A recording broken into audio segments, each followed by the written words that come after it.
Salut à tous, aujourd'hui je vais vous expliquer les 4 modes de jeu de la bombe de l'Airsoft Shark Team. Donc le premier mode de jeu c'est le mode Counter-Strike, donc je vais vous faire la démo.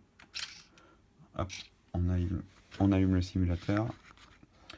Donc vous voyez en dessous c'est marqué à quoi correspondent les touches du clavier pour se déplacer dans les divers menus de la bombe. Donc le premier mode que je vais vous présenter c'est Counter-Strike. Donc c'est parti pour Counter-Strike. Donc il y a 3 façons de gagner avec ce mode là. Donc le premier c'est l'équipe rouge qui n'arrive pas à placer la bombe à l'endroit indiqué. C'est l'équipe bleue qui gagne. Le deuxième point c'est l'équipe rouge arrive à amorcer la bombe mais ne parvient pas à la défendre. Et l'équipe bleue la désamorce. Donc l'équipe bleue gagne. Et la troisième possibilité c'est l'équipe rouge arrive à armer la bombe. L'équipe bleue ne parvient pas à la désamorcer. L'équipe rouge gagne. Voilà, donc à partir de là, on va pouvoir régler le temps de jeu, beaucoup de configurations, le temps de bombe, le temps de codage, mais le mode de jeu sera toujours le même. Donc là, j'ai mis un code, donc c'est possible qu'il y ait un code ou qu'il n'y ait pas de code. Ça dépendra suivant le scénario. Voilà, là j'ai mis un code 2356. Donc après, on peut donner le début du jeu dans un laps de temps. Donc là c'est parti, on va commencer.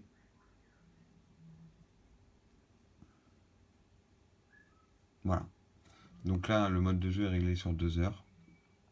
Donc pendant 2 heures en fait, il va falloir utiliser une des 3 techniques que je vous ai données pour gagner ou pour perdre. Voilà, donc à ce moment-là, une fois que vous êtes en place avec le mode Counter-Strike, hop, vous pouvez armer, il va falloir taper le code.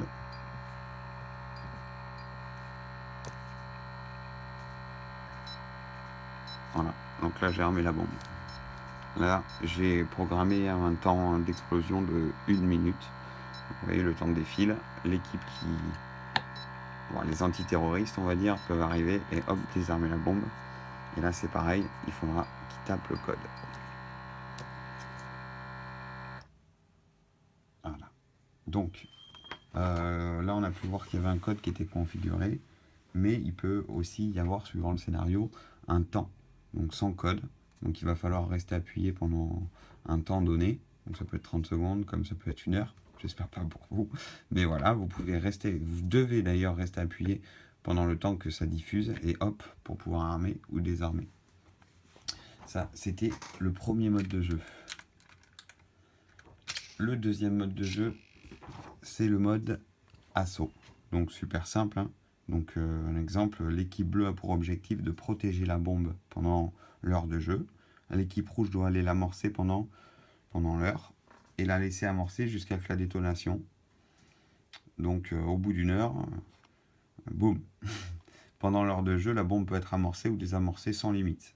Donc à ce moment-là, ça laisse la place à pas mal de jeux. Voilà, donc là, le code. Bon, je sais pas si je pourrais... Non, je vais pas pouvoir revenir en arrière. Bon, j'ai fait une bêtise.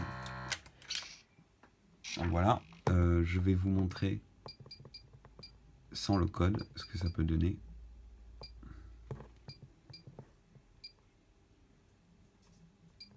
Vous voyez, on peut vraiment tout paramétrer. Donc voilà, par exemple, le temps de chargement de la bombe. Je peux le mettre par exemple à 15 secondes. Hop. Voilà. Donc là, je reviens. On va refaire le mode assaut. Donc c'est parti. Hop, c'est parti.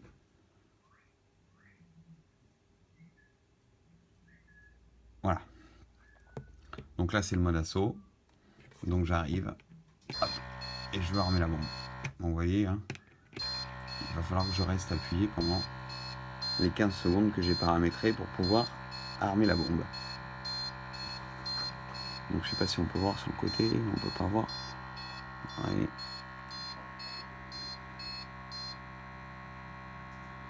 Hop. La bombe est armée. Donc là l'équipe qui vient la désamorcer peut venir la désamorcer. Et c'est pareil, il faudra qu'elle reste appuyée pendant les 15 secondes que j'ai paramétrées.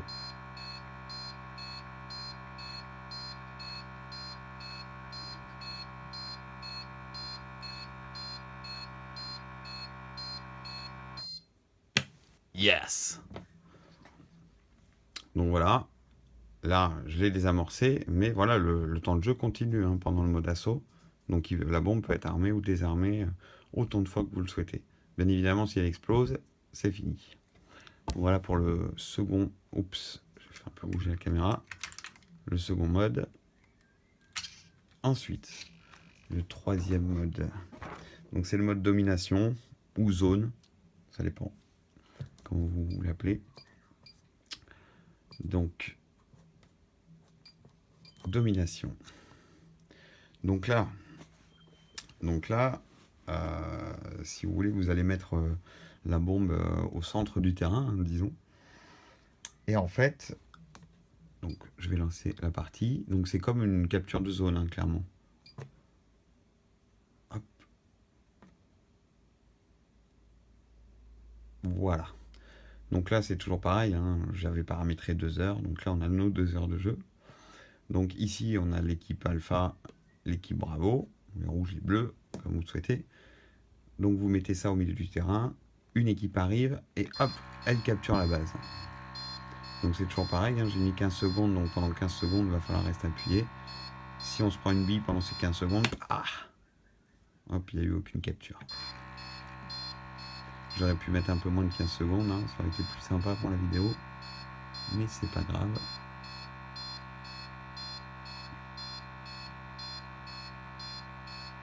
Ouais, c'est long 15 secondes, hein, quand on attend. Voilà. Donc là, c'est l'équipe bleue qui a capturé. Donc pendant ce temps, le temps défile. Donc là, il va falloir garder la base le plus longtemps possible avant que l'équipe bravo, l'équipe rouge arrive et capture, enfin, en tout cas, qui neutralise la base et ensuite qui capture pour que leur chronomètre puisse se mettre à avancer. Donc, il y a un petit point important avec ce mode. Une fois que vous capturez la point neutre, donc le temps apparaît dans le cadre de votre équipe. Donc, c'est vos points. Si l'équipe adverse vient recapturer le point neutre, quand ils prennent des points, ces points s'ajoutent sur son compteur, mais également s'enlèvent chez l'équipe adverse. Donc c'est un peu, en gros, pour l'exemple, vous êtes le premier à capturer et vous gardez le point pendant 5 minutes. Donc votre équipe a gardé donc 5 minutes le point. Juste après, l'équipe adverse arrive et récupère la base. Il la garde 2 minutes 30. Donc ils ont 2 minutes 30 en tant que point. On est d'accord jusque-là.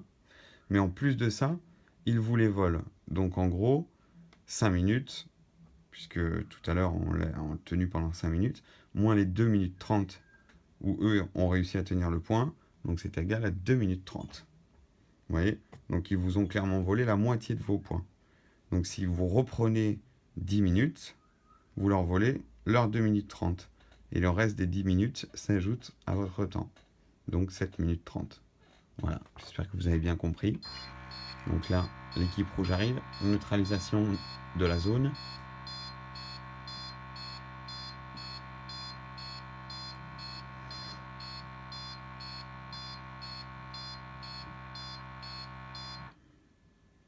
C'est neutralisé, j'ai plus qu'à capturer, donc je reste appuyé. Hein. Ça me prenne un minimum de temps, hein, 30 secondes, pas 31 secondes. Chaque seconde peut être importante. Donc, hop, l'équipe rouge a capturé. Donc le chronomètre défile et on voit bien que ça nous soustrait des minutes. Des secondes, pardon. Donc voilà, ça nous en piquera la moitié à chaque fois. Ça, c'était le troisième mode de jeu. Hop. Quatrième mode de jeu et dernier. C'est le mode explosif. Donc là, clairement, rien de compliqué. La bombe, elle est déjà armée au début. Voilà. il faut, par exemple, hein, suivant le scénario, là on va prendre un exemple, vous devez aller placer la bombe sur le bâtiment numéro 5, une équipe doit vous en empêcher, voilà. Donc c'est vous qui transportez la bombe et qui devez aller la placer pour qu'elle explose. Et du coup, ce sera à l'équipe de vous en empêcher. Voilà. Bon, là j'ai réglé 1 minute, hein, mais lui on peut régler 1 heure, 2 heures, enfin bref.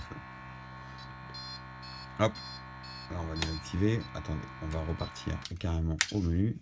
Donc voilà, après en début de partie, je vous expliquerai exactement quel mode de jeu a été activé, pendant combien de temps, etc. Mais déjà voilà, ça vous montre un petit peu les réglages possibles, enfin, du moins les jeux possibles. En réglage, qu'est-ce qu'on a? On a le temps de jeu, le temps de la bombe, le codage, donc si on met un code ou pas. Donc là, on monte le code. Le temps de chargement, donc là, c'est les 15 secondes que j'ai mis pour l'activer. Donc ça, c'est l'alarme. Donc c'est une sirène qui est à l'intérieur qui fait, je sais plus, 130 décibels, je crois. Donc moi, je l'ai éteinte, hein, clairement, parce que vous avez un potard qui permet de régler la puissance, mais attention, ça envoie. Donc ensuite, on a l'alarme de début et de fin plutôt, parce que donc sur le point précédent, l'alarme, elle fait, par exemple, vous mettez un temps d'explosion d'1 heure. Pendant 1 heure, la sirène, elle va vous casser les oreilles.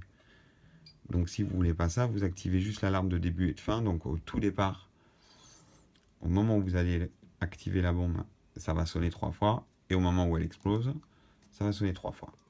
Donc c'est très bien. Ensuite, le capteur de gravité. Voilà. Donc suivant le scénario, je vous dirai si le capteur de gravité a été activé et quel est son réglage de sensibilité. Voilà. Donc des fois, il ne faudra pas basculer la bombe, hein, il faudra bien la garder tout le temps de droite. Ou des fois, je réglerai ce paramètre pour que vous puissiez la ballonner, mais si elle prend un choc, elle explose. Donc activer les bulles, voilà, c'est le mode aquarium, hein, si on veut faire un petit effet bombe chimique. Et activer la fumée, donc là c'est une machine à fumer. Malheureusement, on n'a pas encore de ligne de 120 volts au terrain d'airsoft, donc on n'a pas de machine à fumer en 12 volts. Donc il n'y aura pas de fumée pour l'instant avec cette machine. Et voilà. Ça y est, vous savez tout. Maintenant, je vous dis à très bientôt pour tester cette bombe en réel. Allez, ciao ciao, à bientôt, bye.